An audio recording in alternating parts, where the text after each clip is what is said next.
Saudi റിയാലിന് ചിഹ്നം നിലവിൽ വന്നു. അറബി കാലിഗ്രാഫിയിൽ റിയാൽ എന്ന് എഴുതിയതാണ് ലോഗോ. ചിഹ്നത്തിന് സൗദി ഭരണാധികാരി സൽമാൻ രാജാവ് അംഗീകാരം നൽകി.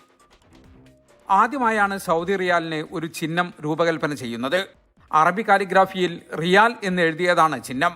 ചിഹ്നത്തിന് സൗദി ഭരണാധികാരി സൽമാൻ രാജാവ് അംഗീകാരം നൽകി.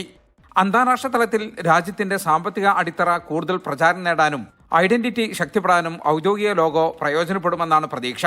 ലോഗോയ്ക്ക് അംഗീകാരം നൽകിയ രാജാവിനും കിരീടാവകാശിക്കും Saudi Arabian monetary agency governor Ayman al Sayari നന്ദി പറഞ്ഞു. കറൻസികളിൽ ചിഹ്നം ചേർക്കുന്നതും മറ്റു മേഖലകളിൽ നടപ്പാക്കുന്നതും ഉൾപ്പെടെയുള്ള നടപടികൾ ഉടൻ ആരംഭിക്കുമെന്ന് സാമ ഗവർണർ അറിയിച്ചു.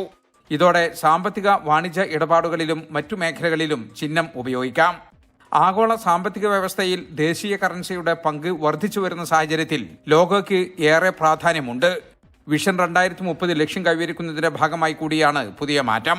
ജലീൽ കടമകലം, 24 ജിദ്ദ.